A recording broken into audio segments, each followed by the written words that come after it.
¿Qué tal? Mi nombre es Nicolás.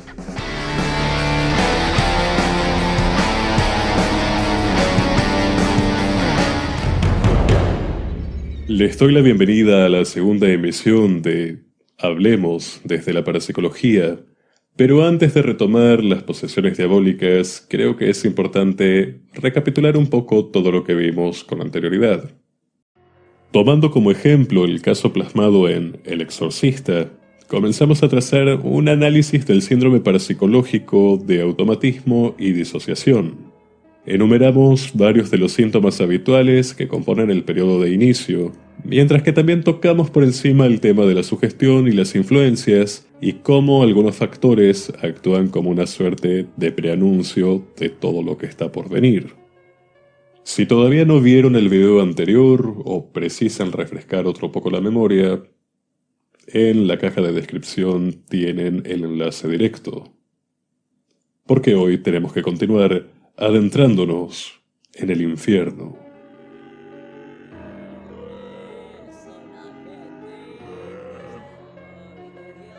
Ahora es donde todo se torna más oscuro, tanto en el libro, como en la película, como en el conocimiento. Sucede que, mientras que hasta ahora hablábamos del síndrome de automatismo y disociación en sus estructuras primarias, a partir de este momento debemos involucrarnos un poco más en una de sus formas puntuales, la prosopopesis posesiva. La denominada vivencia de influencia que vimos pasar de ser algo del exterior a algo que se instaura por dentro, se convierte en acosante y mucho más peligrosa.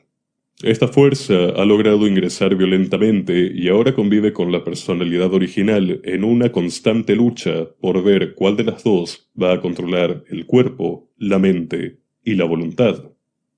Como en este caso la intromisión no es voluntaria, deseada ni mucho menos de características benignas, entraremos en un subcuadro llamado prosopopesis posesiva demonopática.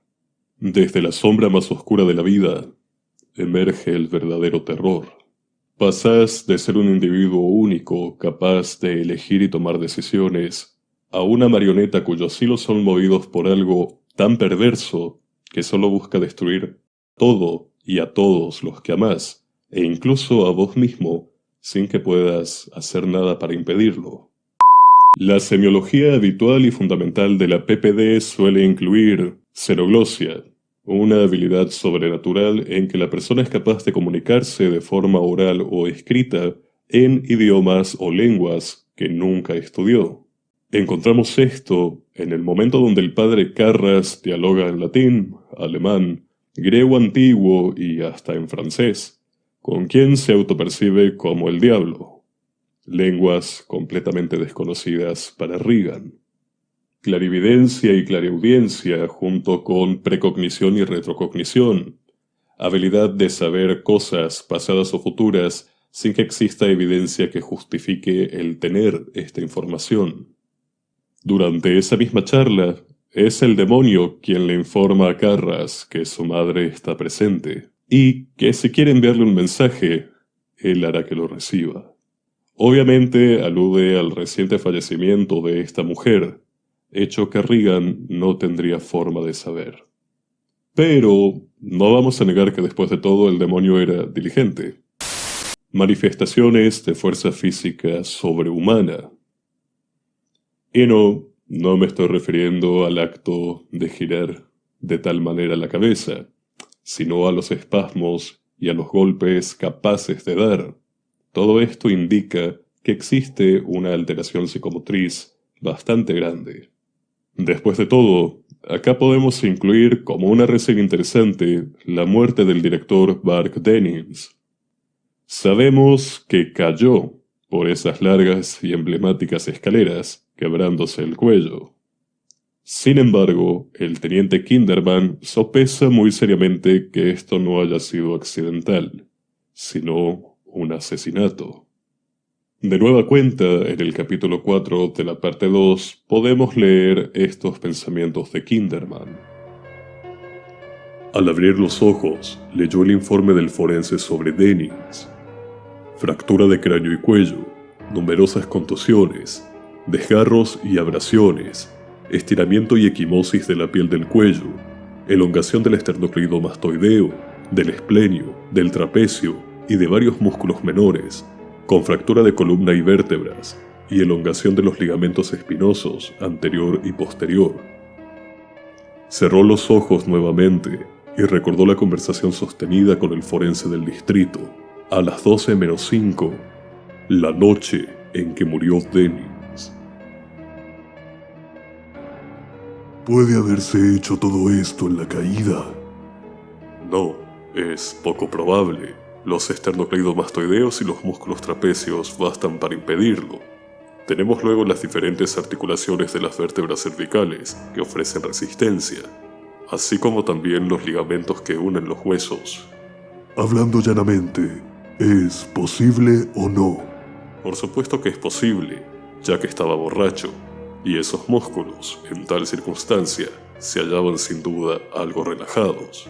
Quizás si la fuerza del impacto inicial hubiese sido lo suficientemente poderosa y... Al caerse tal vez, desde 8 o 10 metros de altura antes de golpearse. Sí, eso. Y si inmediatamente después del impacto, su cabeza se hubiera atascado en algo. En otras palabras, si hubiera habido una interferencia inmediata entre la rotación normal de la cabeza y el cuerpo como unidad, entonces, y digo solo entonces, se podría haber llegado a este resultado. ¿Podría habérselo hecho alguien? Sí, pero tendría que ser excepcionalmente fuerte. Por supuesto que no quedan dudas. Regan, o la entidad en control de Regan, fue quien mató a Bark dando vuelta a su cuello, para luego arrojarlo por la ventana de la habitación, que habitualmente aparecía abierta sin ninguna explicación. ¿Cómo lo sabemos? Por un lado, tácitamente porque la voz de Dennings emerge del cuerpo de la niña en el momento de esa fantástica torsión, para decirle a su madre algo similar a «¿Has visto lo que hizo la cochina de tu hija?», en clara alusión a su muerte.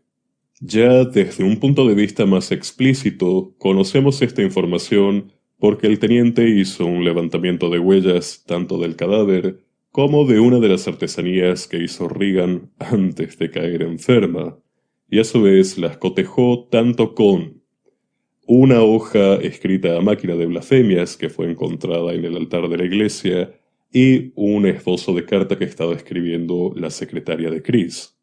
Sin embargo, todos los signos y síntomas que vimos con anterioridad siguen aumentando en intensidad y frecuencia paralelamente.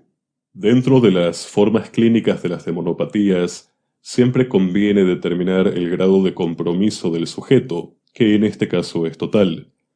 Tanto el cuerpo como la mente, y por qué no también el alma, están sufriendo la posesión. Ya no hablamos de pesadillas, ideas parásitas o la falta de control sobre el cuerpo como esferas imaginariamente separadas. La acción se está llevando a cabo en todo sentido y esto la convierte en una demonopatía generalizada.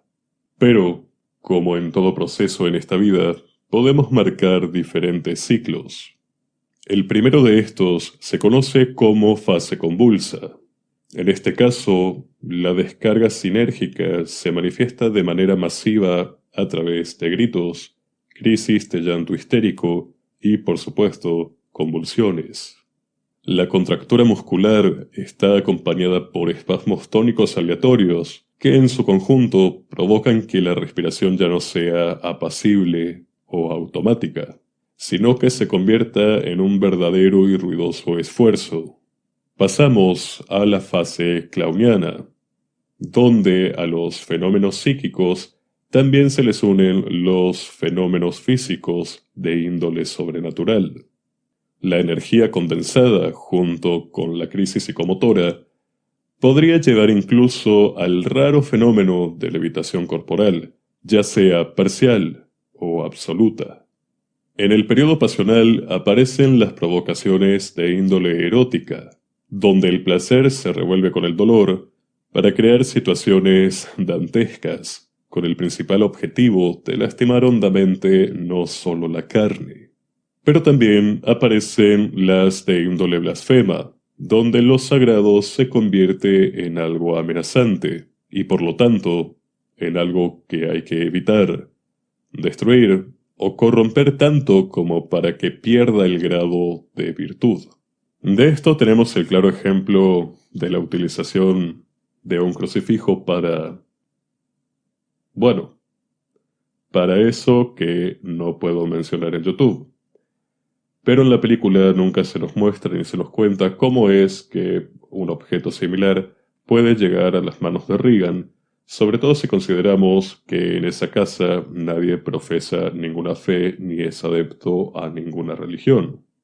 Por suerte, en el libro esta secuencia se desarrolla de tal manera que se nos da a entender que el crucifijo es nada más y nada menos que el botín atesorado que esta entidad en posesión del cuerpo ha tomado de aquella iglesia donde están ocurriendo simultáneamente ciertas profanaciones que exceden a una renovación del arte eclesiástico, ya que también se habla de materia fecal humana sobre el altar y también de la celebración de lo que nosotros conocemos como misas negras.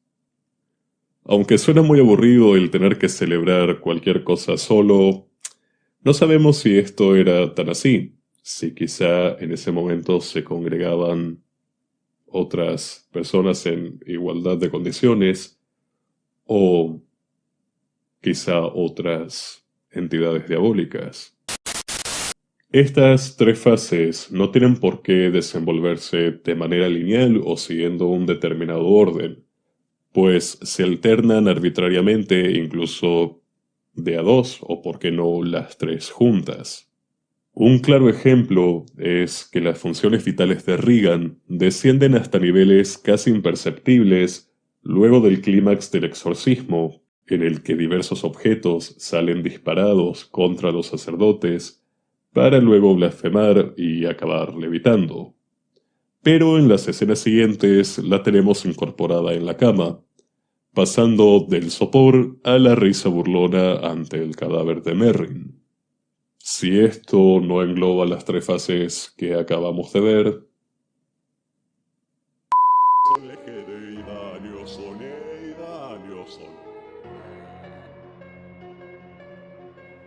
tal como su nombre lo indica, la fenomenología parece concluir y desvanecerse luego de haber alcanzado el punto álgido.